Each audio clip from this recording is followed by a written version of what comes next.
Welcome to Train Signal. I'm Chris Bryant, CCIE number 12933, and this is the first of two network protocols videos. We've got quite a few details on quite a few network protocols here, all important material for you to understand how a network operates, for you to be able to troubleshoot it, and not coincidentally for you to pass the Network Plus exam. In this particular video, we're going to be spending quite a bit of time comparing TCP and UDP, because while they work at the same layer of the OSI model, that being the transport layer, they both work with data segments. That's pretty much where the similarities end. We need to know the differences between the two and what the benefits and drawbacks of each are. So we're going to spend quite a bit of time on those details. We're also going to take an in-depth look at DNS, DHCP, and ICMP, and if those initials aren't familiar to you yet, they certainly will be by the end of this particular video.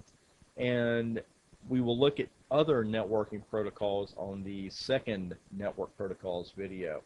So if you're watching this kind of piecemeal, if you're moving around and not able to watch it all at one time, make sure to watch this particular video along with the next one. They do tie in together. So having said that, let's get started. We'll begin our discussion of TCP and UDP by talking very briefly about what they have in common, because they really just have one major point in common, is that they both work at the transport layer of the OSI model. After that, they have almost nothing in common. And the first major difference we really need to be cognizant of is the sheer size of the header for each protocol. Let's take a look at those. Here's a TCP header, and do not worry about memorizing every field in this header. That's not what the Network Plus exam is about. You should certainly notice that we're talking about source port and destination port here because we are at layer 4 of the OSI model. We're not talking about IP addresses or MAC addresses here. The sequence number and the acknowledgement number we are going to discuss a bit here in this part of the video. But the one thing I really want you to notice is just the sheer size of the header. It's pretty big. There's a lot going on. There are a lot of fields.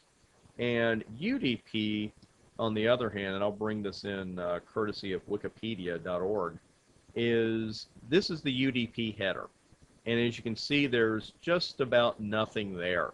We've got a source port, a destination port, link, checksum, and data.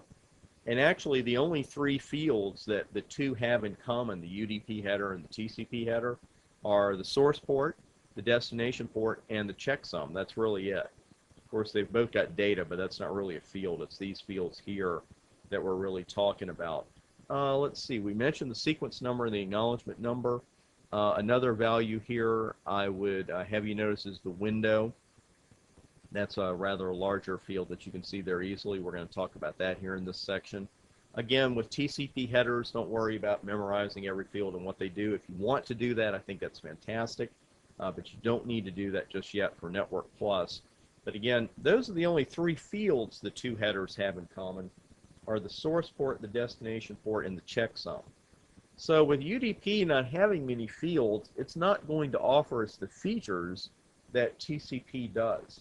And one of those features, and another major difference between the two, is that TCP is connection-oriented and UDP is connection-less.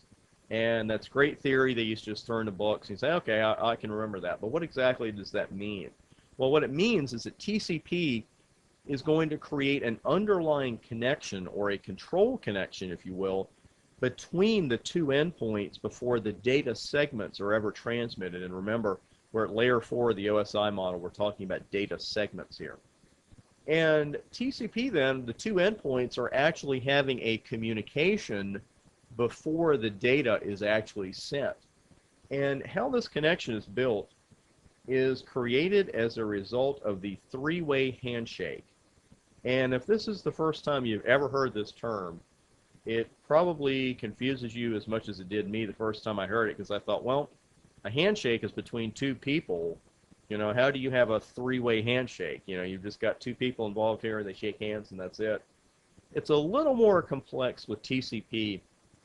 And by the way, you need to learn this about the three-way handshake not just for TCP, but you're going to see this in other networking features as well. So TCP is not the only device that has a three-way handshake. But let's take a look at what that three-way handshake is all about.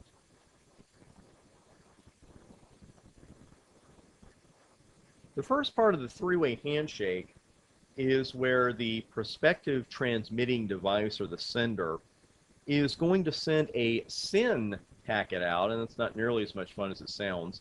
It stands for synchronization. It's SYN, short for synchronization. And the key value that's being synchronized here is the sequence number, and we're going to go into more detail about that number very shortly, so keep that one in mind. Now, the second part of the three-way handshake is a SYN-ACK packet. And what's happening here are actually two things. There is a synchronization and an acknowledgement. The recipient of the original SYN message, the acknowledgement is saying, yeah, I got your request for synchronization. And as part of this same communication, I'm also sending you a synchronization message, saying basically, I agree with what you were asking for, or here's what I think we ought to use. And again, the major factor that we're concerned with about being synchronized is the sequence number. And then finally, if all goes well, here's the third part of the handshake. And it's simply an ACK message. And the original sender is saying, okay, I've acknowledged recipient, I have acknowledged receipt of your message, and I think everything is fine. So we've got the SYN. Let's go over that order again, because it is important. And here's the first part of our three-way handshake. It's the synchronization message. The second part is a SYN-ACK, or synchronization acknowledgement message. You'll see that occasionally as ACK-SYN in some documentation, but for whatever reason, it's generally referred to as SYN-ACK. And then finally, the acknowledgement, the ACK message going back. So at this point, the three-way handshake has been completed, and there is now that underlying connection between these two devices. They have agreed on some factors, and we refer to this as a reliable connection.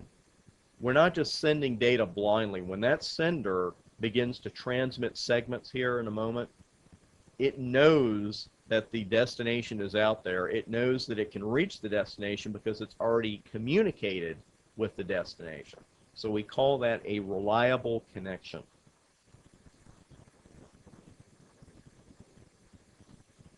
UDP, on the other hand, does not offer any kind of three-way handshake because it really can't.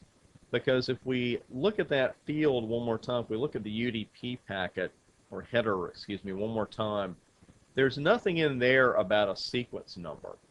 And that's one of the things that's being synchronized.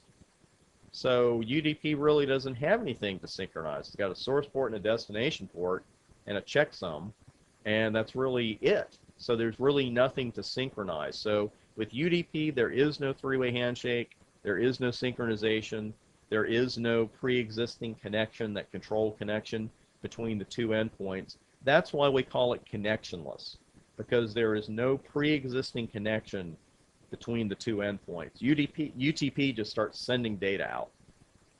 And that's why we call it connectionless. It's also referred to as unreliable, which is kind of harsh, and we're going to get back to that here a couple of times during this discussion, because UTP is used every single day in every single network.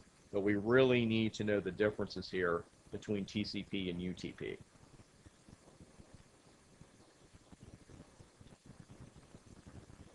Another major difference between TCP and UDP is that TCP actually offers guaranteed delivery of data.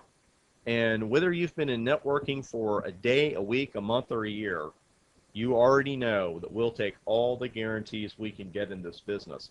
TCP uses those sequence numbers that we were talking about to guarantee that the segments are actually delivered. Because what's going to happen there is, when a sender transmits a TCP segment, it expects to see an acknowledgement from the recipient that that segment was indeed received. And as I mentioned in the first paragraph here on the whiteboard, the loss of segments can be detected and those lost segments retransmitted. Well, that also happens by use of the sequence numbers and the acknowledgments, because the acknowledgment does use the sequence number to do this, but not quite in the way you might think. Now let's just take an example here. I'm going to bring our two servers back up here in a moment. Well, let's just say that during the three-way handshake, the two devices agree to start with a sequence number of 10 and then increment each subsequent packet number by 10. In our example then, the original segment, the first segment, is sent with a sequence number of 10. And the agreement is to increase that by 10 or increment it every single time. Well, the first packet is sent, as we see, with a sequence number of 10. Now the recipient is acknowledging that that packet was received, or that segment was received, with an ACK containing the next sequence number that it expects to see, not the sequence number contained in the packet it just received. That's a common misconception. What the recipient is saying is, here's the number packet that I'm expecting to see next. So keep that one in mind. It's a very important detail. Now, the problem, one drawback with TCP is that by default, it requires an acknowledgement to be sent for every segment that is received. And there are three drawbacks to this default setting. The first being that it's an unnecessary workload on the recipient. Because one thing I want to mention to you now, and it's great to keep this in mind throughout your networking career, whether you never take another certification exam or not, is that everything we do on a network has a cost. And I don't mean a financial cost, I mean a cost to the device's resources, to the CPU, to the memory. We're using some of those resources for everything we do. And that's true on a workstation, that's true on a server, it's true on a switch, it's true on a router. I don't care what device it is. Everything we do and every little thing that the device has to do has a cost in resources. And if a recipient here is having to send an acknowledgement for every single segment that it receives, that's an unnecessary workload. We don't need that. Secondly, it slows the overall transmission down of the data, because there's just that little time period in milliseconds that the sender has to wait for that acknowledgement before it sends the next segment. And that little bit of time adds up. So we've got a hit to our resources, our data transfer is going to be slower than we'd like, and we're going to have a lot of acknowledgments here because we have a lot of data. And basically what we're doing, we're almost doubling the amount of bandwidth that we want to take up. Because for every segment that comes in, we got to send one out with the acknowledgement bit set and the sequence number incremented. So that's more traffic than we would like to have around, going around the network. And while they're not broadcast, certainly, every bit of unnecessary traffic that we can control on our network, we want to control it. So luckily, this default can be changed to allow multiple segments to be sent before an acknowledgement must be received. Maybe you want to transmit 2 segments or 3 segments or 4 without having to wait for an acknowledgement every single time. This is a TCP feature again, and it's called windowing. And the number of segments that can be sent before an acknowledgement has to be received is called the size of the window. And a typical size of the window is 3. And let's take a look at an example of that. Here's a TCP acknowledgement scenario where the size of the window has been set to 3. There's no acknowledgement going back for every single sequence or every single segment that's being received. The 3 sequences, 10, 20, and 30, are received, those 3 segments. And then the recipient is sending a single acknowledgement for all 3 of those. And notice again, the acknowledgement number is set to the number of the next segment that the recipient expects to see. Now, we talked a little earlier about how these sequence numbers help with error recovery, and this is a good example of how it does that. Because in this sequence, the recipient has gotten 3 separate data segments, and it acknowledges all 3 with a single message. And the original sender gets that acknowledgement, sees the sequence number, and says, okay, everything's fine, because the next segment or next sequence number that the recipient is expecting to see is 40, and that's the number of the segment I'm about to send out anyway. But what if that 3rd segment never got there? What if the 3rd segment was lost in transmission, got corrupt, anything can happen to it? Well, then the sequence, the entire sequence, I should say, would look something like this. The sender sends 3 segments, 10, 20, and 30. But for some reason, that 3rd one never gets to the intended recipient. So the recipient is going to go ahead and send an acknowledgement, but the number is set to 30. And when the sender sees that, it goes, hey, wait a second, something's off here, because I already sent the one segment with a sequence number of 30. So I'll send it again. This is where guaranteed delivery comes in with TCP, because TCP, through the use of sequence numbers and acknowledgments, can detect when a segment or multiple segments have been lost, and it can also go ahead and retransmit that missing segment. And again, this is how TCP guarantees delivery of packets, and we'll take all the guarantees we can get when it comes to networking. Now, we've talked about UDP not having sequence numbers, and you saw in the header that there's actually not even a place to put a sequence number.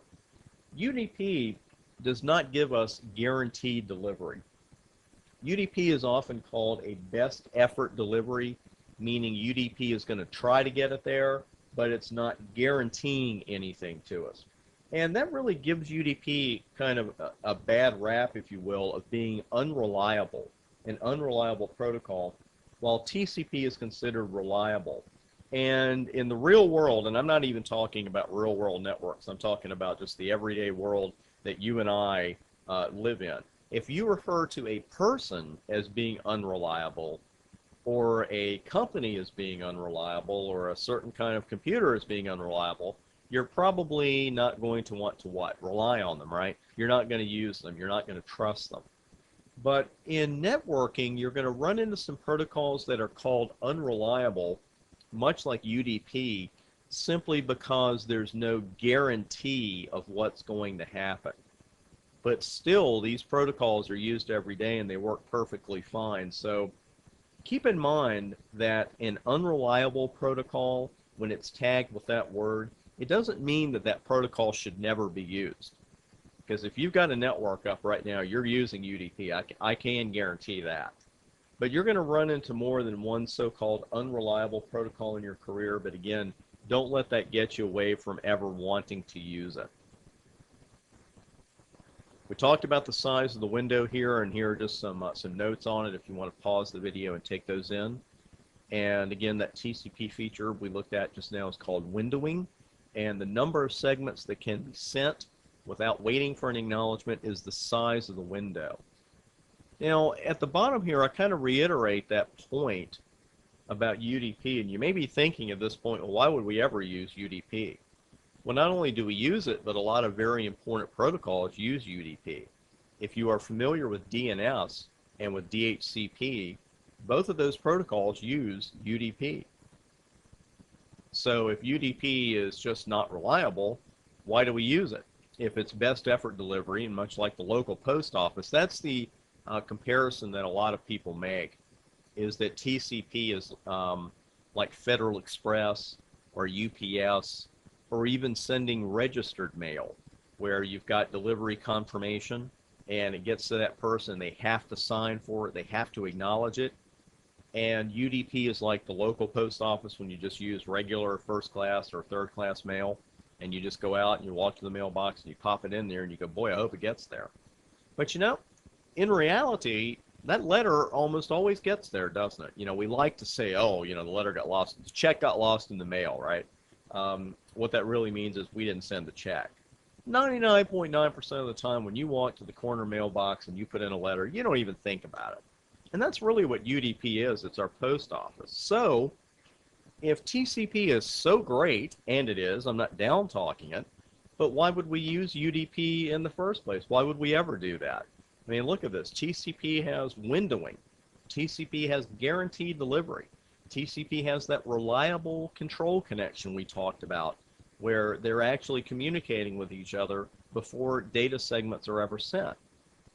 And UDP, on the other hand, has no windowing, best effort delivery, and an unreliable connection. So again, basically, TCP is a guaranteed delivery company, whether it's an overnight company or you get registered or you send registered mail where someone has to sign for the letter. And UDP is just your regular old friendly post office. So let me ask you this then. If you know that a letter is going to get there via Federal Express, why don't you send all your letters Federal Express? I mean, maybe you do. I don't. But why don't we pay all our bills by Federal Express? That way we'd know they'd get there, right? We wouldn't have to worry about it. So why don't we do that? Because it would cost too much.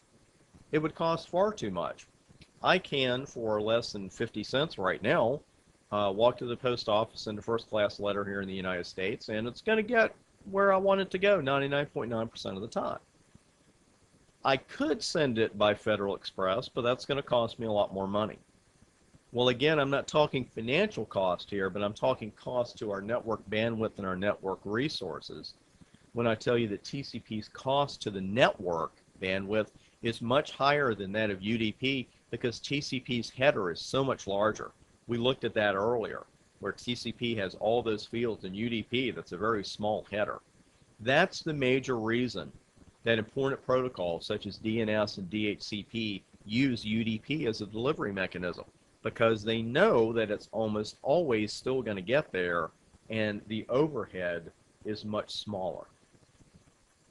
When it comes down to connectivity with any other device, whether that be another host on a network, another PC, whether it's a printer, whether it's a server, or whether it's a website, there's got to be an IP address that we use to reach that device.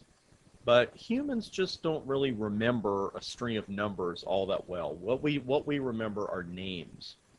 And when it comes to a website, that's particularly true, because I could say, if you want to visit my website, please go out to thebryantadvantage.com. Or I could say, if you want to visit my website, go to 208-109-62-234 today. And I can guarantee you that very few people are going to remember that number, but they will remember that name. So let's just bring a quick web browser here, and we can see, get rid of the window, thank you, we're at train signal right now. And I could enter my IP address right here. Should be cached, there it is. And there's no problem, I won't bring the entire website up here, but you can see that resolves right out to thebryantadvantage.com. Well, what most people are going to remember, though, is to enter the entire website name. And you can see that resolves right out to the exact same site, which is a good thing.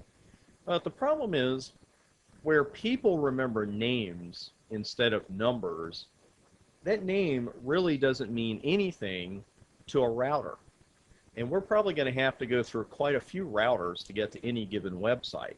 And while humans have a hard time remembering a string of numbers, but they can remember a name, the name doesn't mean anything to the router. They only understand an IP address.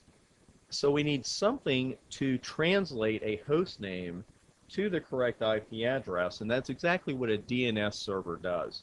A DNS server is going to have a list of mappings of host names to IP addresses, and when we enter something in the browser, say, trainsignal.com, and if the local browser doesn't already have that mapping, then it's going to go out and contact the DNS server that does have the mapping. The mapping takes place, and in just a matter of less than a second, you're already at the website. But that name has to be translated into an IP address in order for us to reach it. Now, this device could be a DNS server, or it could be a host device on the local network called a DNS resolver. Now, you're probably familiar with the fact that most web browsers are going to store or cache images from websites that you go to. And then the next time you go to that website, you can load it quicker because a lot of the images on the website, if they have not changed, are already on your local device. Well, many web browsers do store DNS mappings for sites that you've already visited. But if your browser doesn't have that information, then a local DNS resolver on your network could be contacted. And if the resolver doesn't have that information, then in turn, the resolver will contact a server. So again, you don't have to have DNS resolvers. I don't think they're as popular as they once were, but I do want you to know what that is, just in case you hear the term DNS resolver. It's basically a local network cache of DNS mappings.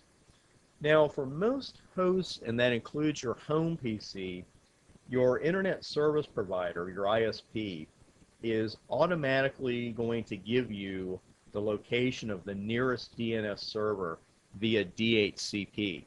And if you're not that familiar with DHCP, don't worry, because I believe that's the next protocol we're going to talk about.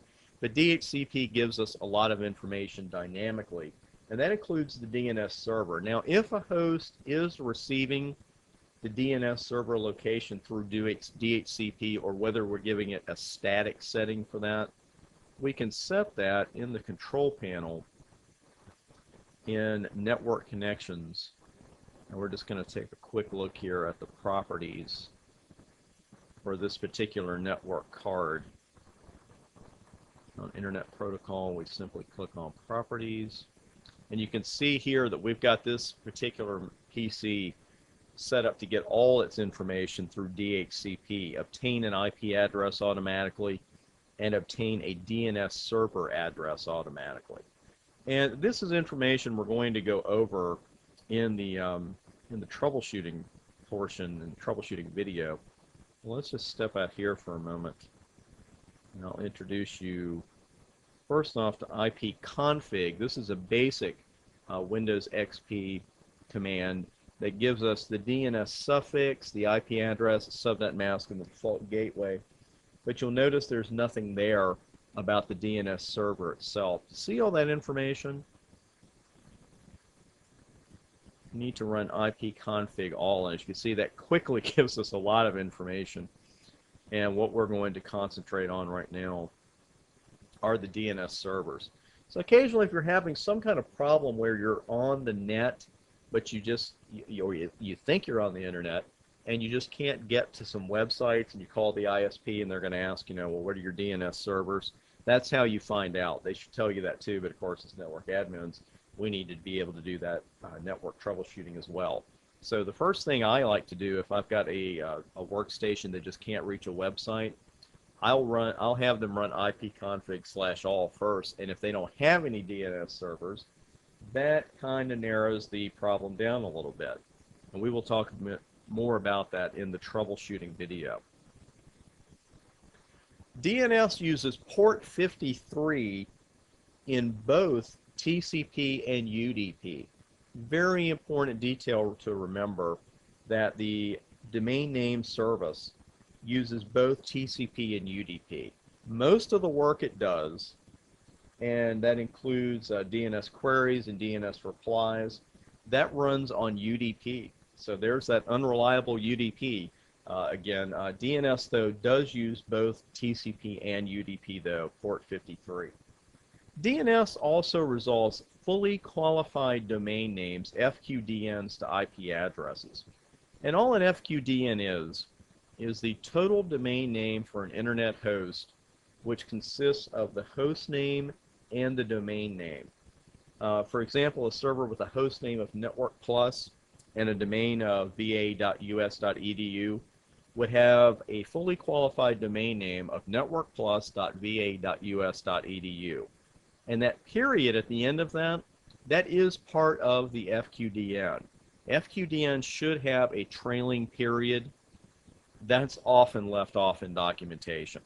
But the rule is it should have that period at the end.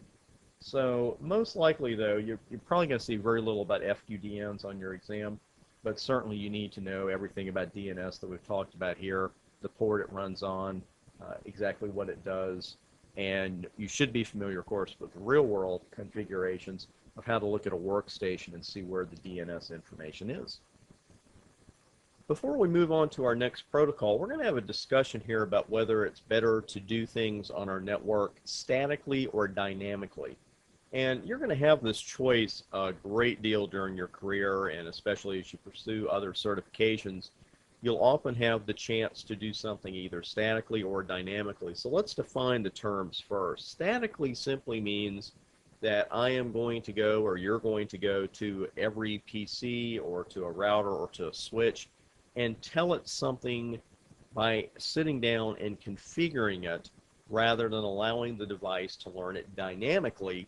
And that is by having another device tell the PC or the router or the switch, hey, here's the information you need. And the first time you really run into that when you're configuring a network is with IP addressing. Because every host on our network has got to have an IP address. It's got to have a network mask. It probably needs other information, just like we just talked about the DNS server. It needs to know where the DNS server is. And maybe there's some other information. Maybe there's a WINS server that we need to tell it about. Well, should we do this statically or dynamically? And we've got, like I said, two major choices here. And with both of them, we're going to have to visit the workstation at least one time, or as you often hear it referred to in the field, touch the workstation. You know, we don't want to touch the workstation more than we have to. And what that means is I don't want to have to go to the PC more often than I have to. And a little philosophical discussion about this first. There's nothing lazy about doing something dynamically, and there's nothing lazy about not wanting to go to a PC 3 times to do what you can do in once. That's just efficient. Something I say that a famous general once said, I don't like paying for the same real estate twice. I don't like having to go back to a workstation or a router or a switch and do something that I could have had it doing before and perhaps have it done dynamically. And when it comes to our workstations, that's a question we have to ask ourselves about IP addressing. Now, statically going to every workstation and configuring an IP address, there's nothing evil about that. If you do it on your network, there's nothing particularly wrong with it. It's not going to be as efficient as you would like, because one thing I want to tell you right now, and I don't care again if you've been in networking a day, a week, a month, a year, or a decade, things change in this field. And I'm not just talking about routing protocols or certifications or how computers work, anything like that. I mean, the network is always going to change. I can practically guarantee you that no matter what size network you're on right now, 18 months from now, it's going to be bigger. It might be bigger 1 month from now. And depending on what people have done in the past, that can necessitate some changes on your part. So let's say that we have a 50 PC network, and you've gone around and you have gone into Control Panel and configured a static IP address on every single one of those PCs. And then one day, your organization or your building is going to merge with another building. And they've got a different addressing scheme, and they're bigger, so they want you to adapt to that one. Or you're bigger. Maybe you've got 500 workstations, and you've got a 300 station network that you need to bring in to merge with yours, and you got to change their IP addresses. You got to change your scheme. Well, if you are configuring them statically, that means you have to visit every workstation again and hard code that IP address in Control Panel. But you're a lot better off if you had been using a dynamic protocol in the first place to do this IP addressing. Because yes, you still have to visit the workstation the first time to go into Control Panel and tell the PC, get your IP address automatically, get your DNS server automatically. And then though, by changing the information on the server that's giving these PCs the dynamic information, it can go a lot smoother and a lot less work and time on you, because none of us are afraid of work, but we've only got so much time. And if I can have something done pretty much automatically by the server, maybe I have to talk to a couple of end users and get them to get rid of the old dynamic information. No big deal there.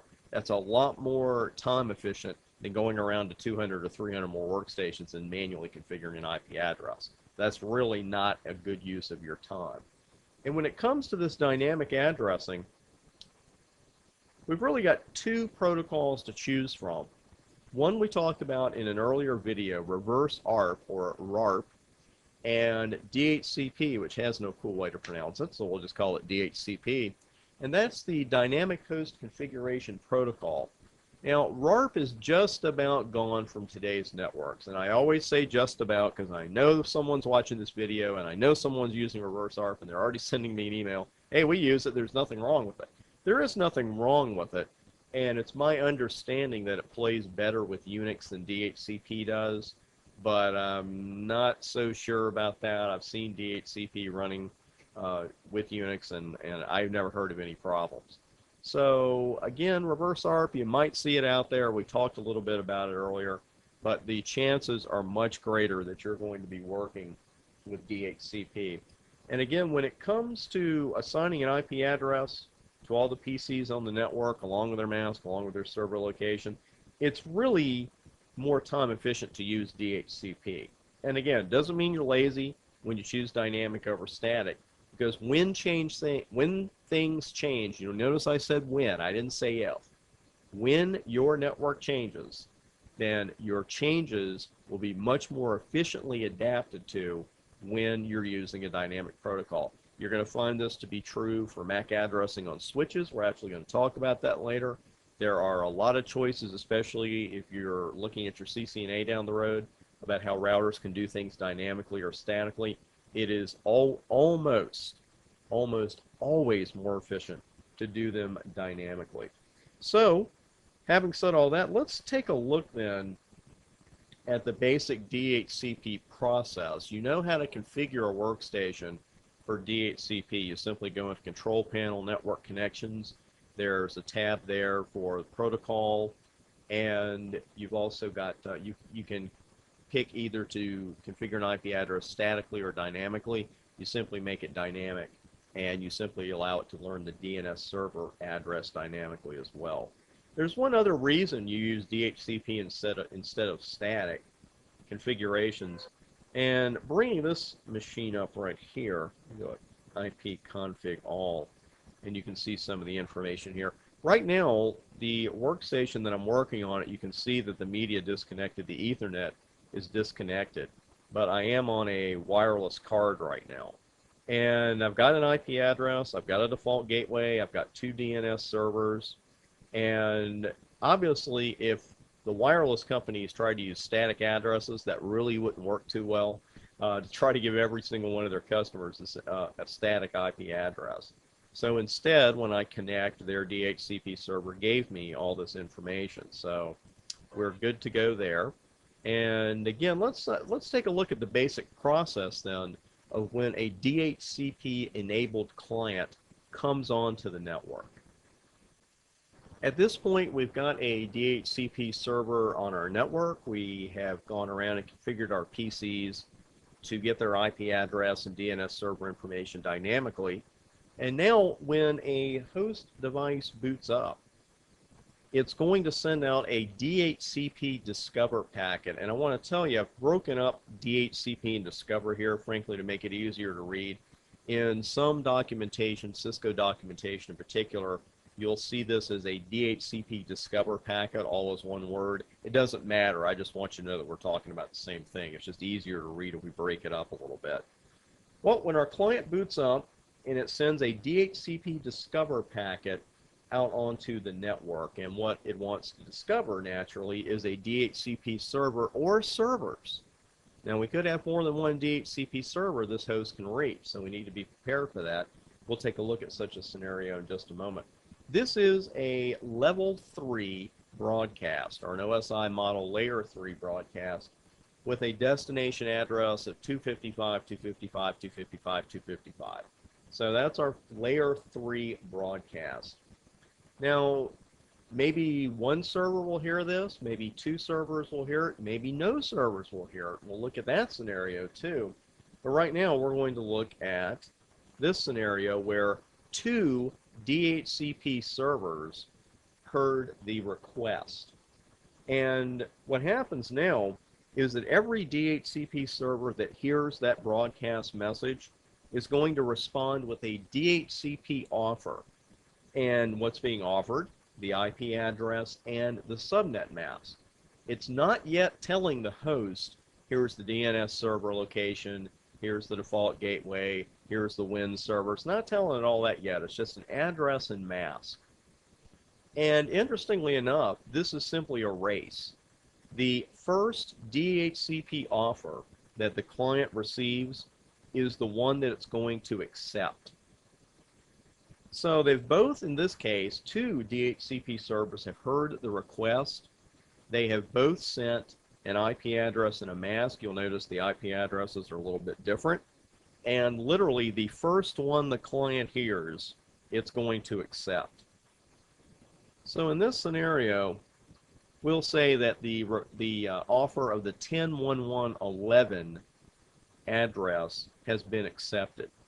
Now, the host lets all the servers know of this decision by another broadcast, the DHCP request.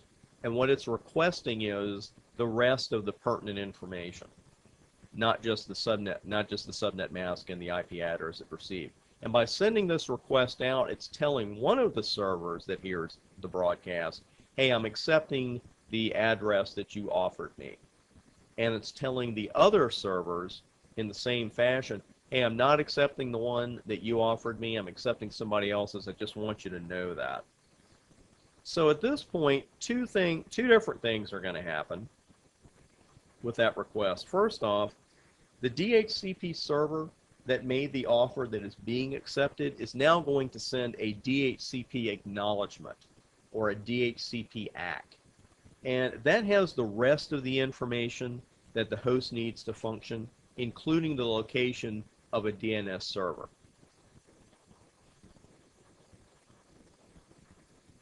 Then the DHCP server or servers that made the offer that wasn't accepted, they just put that IP address right back in its range of assignable addresses, because when you configure a DHCP server, you've got to set a lot of information, and I'm going to go ahead and give you a little of this. It's beyond the scope of the Network Plus for you to have to configure a DHCP server.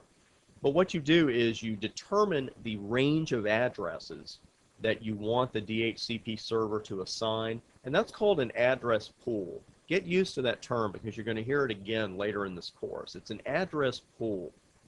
And you're also going to have to set the location of the DNS servers, Win servers if you're using them. You're going to have to set a default gateway, a subnet mask.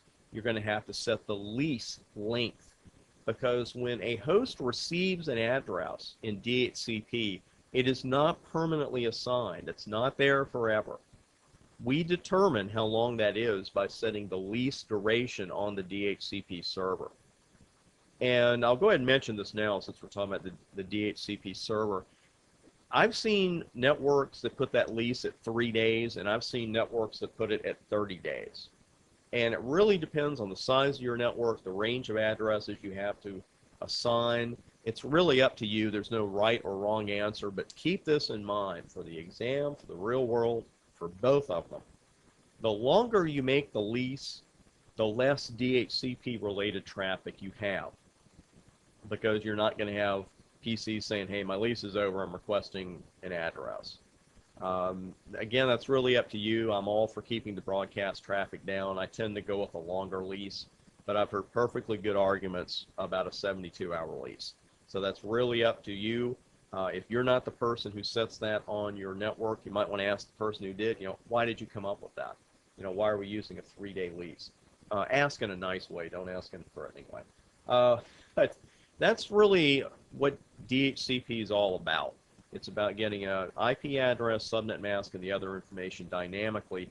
And now if we suddenly had to change this network, let's say that we have that merger that I just talked about, and someone comes to you tomorrow and says, hey, we got to add 150 PCs to our network here pretty shortly, and we're going to use our same DHCP servers.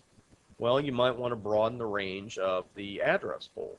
You might want to change, maybe you got a new DNS server. It could be that simple. Let's say that you have changed the address of your DNS server for some reason. And if you've got it statically configured, you got to go out and touch every workstation and tell it, no, the DNS server is now at 21.12 instead of 21.11. But if you change that in DHCP and push the change out, then all the workstations are going to find out about it. So it's really a much better deal. But again, it's a better deal if you're merging hosts in as well. So that's all I'm going to give you about static versus dynamic. You have to make up your own mind there, but I would lean toward dynamic if I were you. Now, this being networking, there's got to be an exception, and maybe you've already spotted a potential issue when I mentioned that that PC is sending out DHCP broadcasts. Remember that? Because here's the first broadcast the host is going to send out, a DHCP discover. Then, of course, the offers come back. Those are unicast back to the host. And here's another broadcast sent out by the host, the DHCP request. What should we immediately be looking for if we're talking about broadcasts? What device could cause us trouble if we don't have broadcasts, if we're using broadcasts, that is? What's that thing right there in the middle? What's that round thing? It's a router. And routers do not forward broadcasts. Great. That's a problem right there because, and by the way, I didn't label the router here, and I went in and told you what it was, but certainly at this point and for your exams, I don't care who they're from, you should be able to look at that and say, okay, that's a router, and we got to worry about broadcasts. We got to watch that. Because now when the PC boots up, it's going to send out a DHCP request packet. And, you know, I put a shared segment here. I could have put a switch there instead of the shared segment that I've got the host and the router on. But it doesn't matter because when that message gets to the router, it's going to be accepted. It's going to be stopped right there. And remember how we went through that with address resolution protocol and we have proxy ARP? There's no such thing as proxy DHCP. The router cannot answer a DHCP request on behalf of that server. So now we got a problem because that host can't possibly get a request to that DHCP server.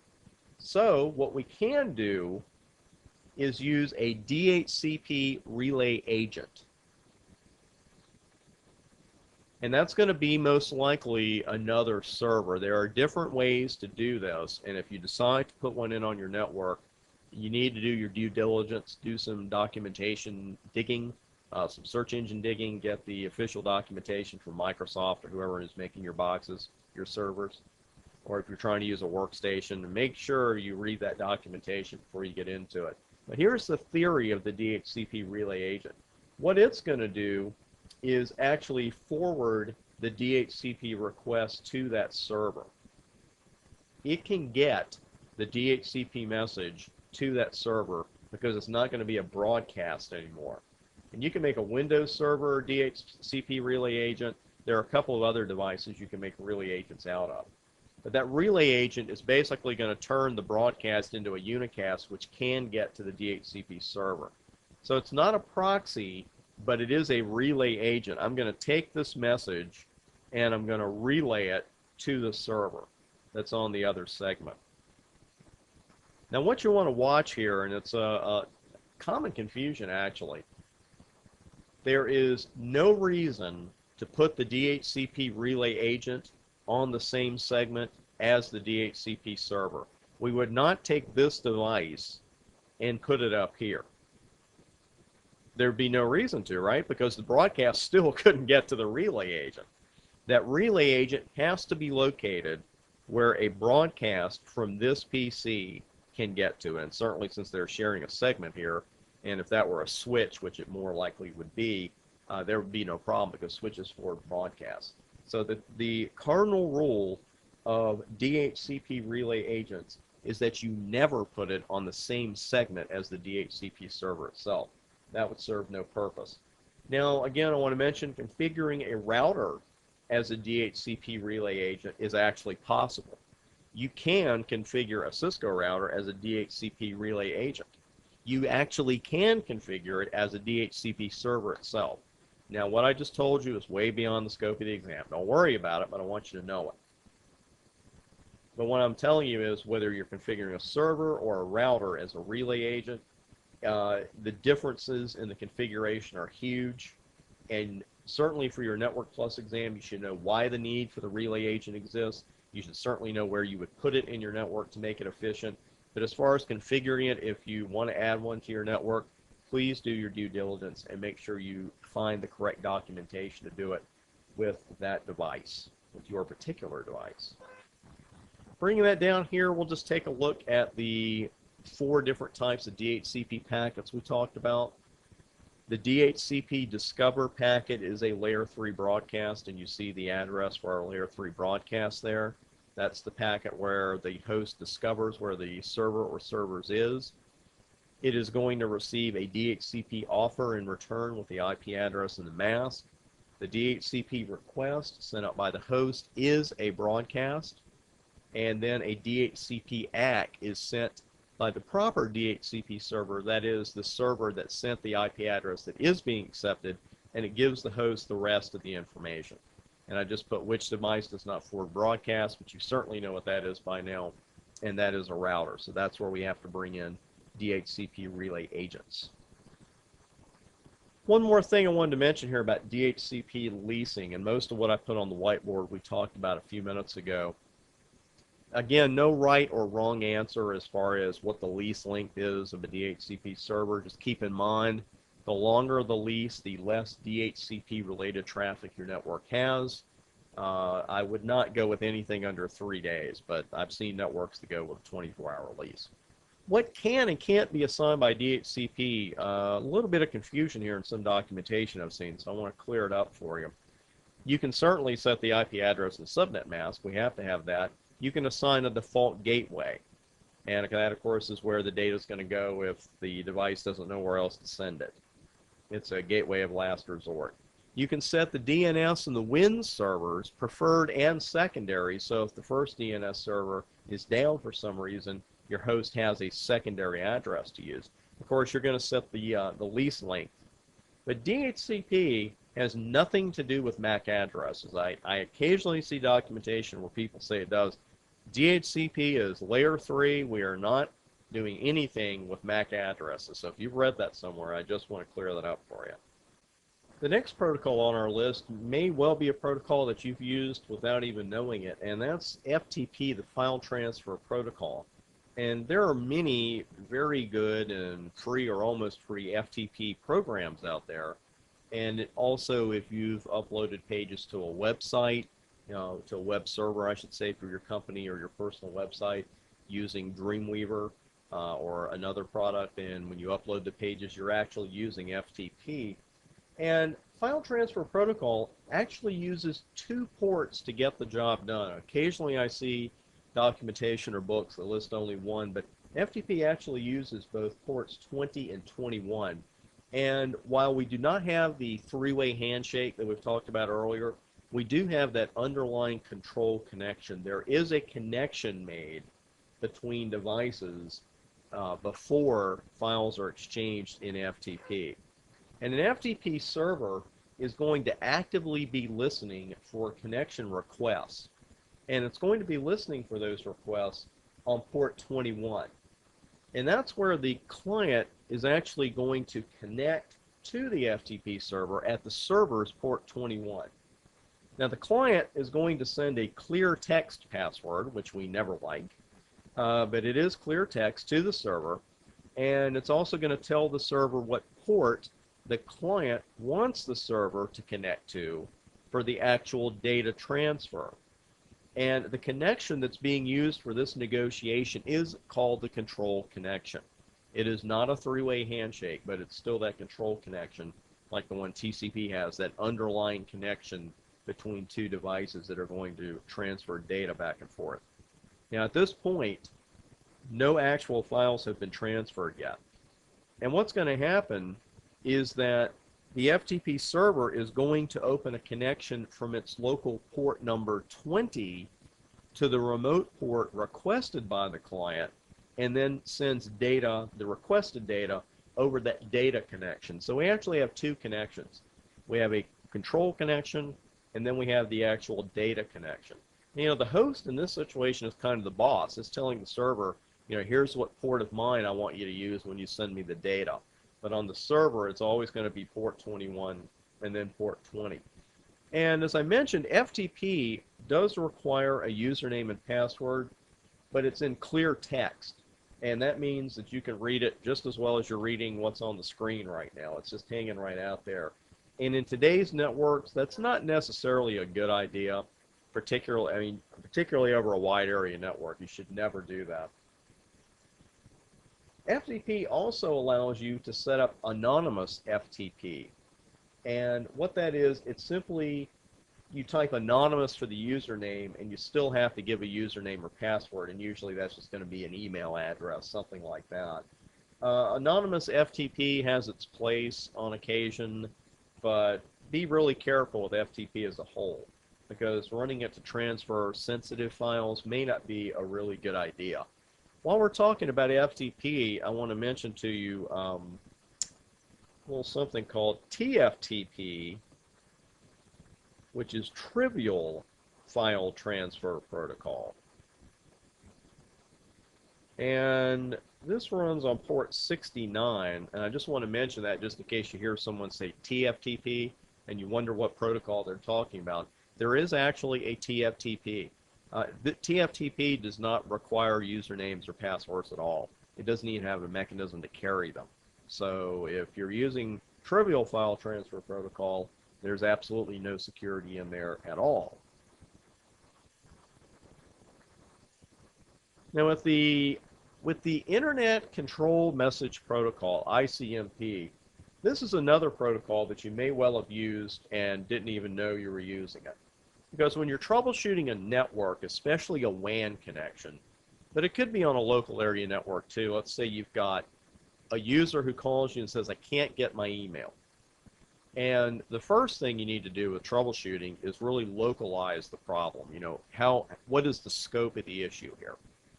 And if you find out very quickly that everybody else can get their email, but this one user can't, the first thing I would do is ping the email server from that host. You know, do we even have connectivity to the email server from here? Well, when you send that ping, you're using ICMP. And just to show you that in action on actually on a PC, and we'll ping trainsignal.com, because we can use domain names. And here you see we've got connectivity to TrainSignal's website from here because we got our pings back. It gives a reply. It resolved it to an IP address, and you can see even the times that it came back in, that the packets came back in.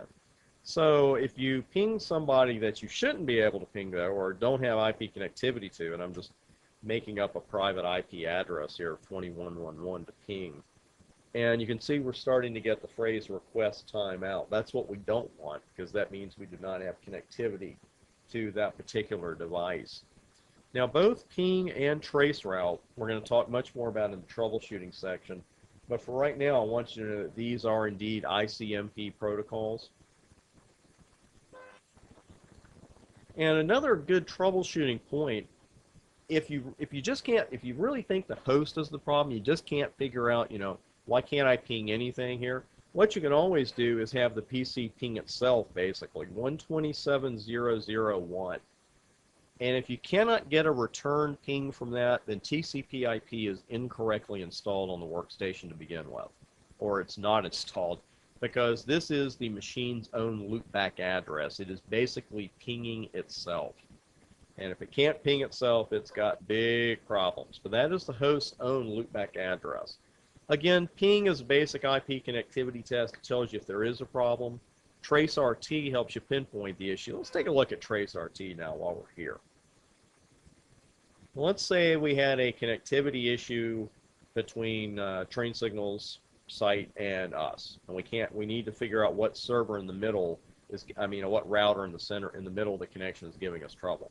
Because obviously data going from point A to point B over the internet, it's not just going to go through one router, it's going to go through a lot of them. So on a Windows workstation, you need to run TraceRT, not traceroute. That's a Cisco router connection.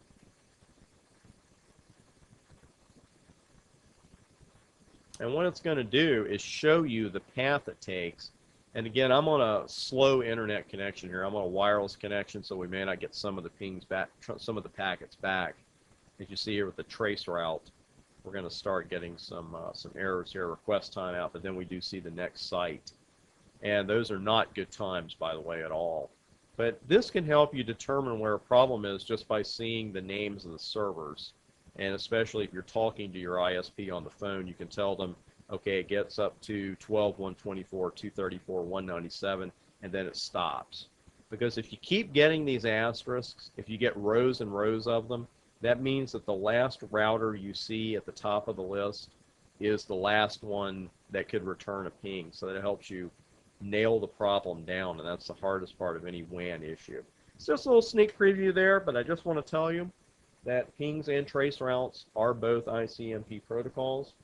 And ICMP, very important difference here between error reporting and error recovery. And I mentioned this when we were talking about the data link layer as well, that we've got error reporting capabilities there, but not error recovery. Ping can show you that you've got a problem, and traceroute can help you nail where the problem is, help you tie it down. But it's not going to fix the problem for you. So it's important to recall that ICMP is an error reporting protocol, but it is not an error recovery protocol, because it's up to us as network administrators to apply our troubleshooting skills to determine where the problem is, and then, of course, how to fix it. That's always the most important part. This certainly doesn't cover all the protocols that you need to know for the Network Plus exam and to be a solid network administrator. So we're going to carry this over onto the next video and start there with a discussion of a couple of email protocols. And if there's anything that gets people madder than not being able to get their email, maybe not being able to print, but if you've been a network admin before, if you got experience in the field, I think you know that if people can't get their email, that gets them madder than anything else possibly can. So we'll open our next protocol discussion with a discussion of SMTP and POP3 and IMAP4. And if you don't know what those are, no problem, we're going to take care of that. I'll see you on the next video.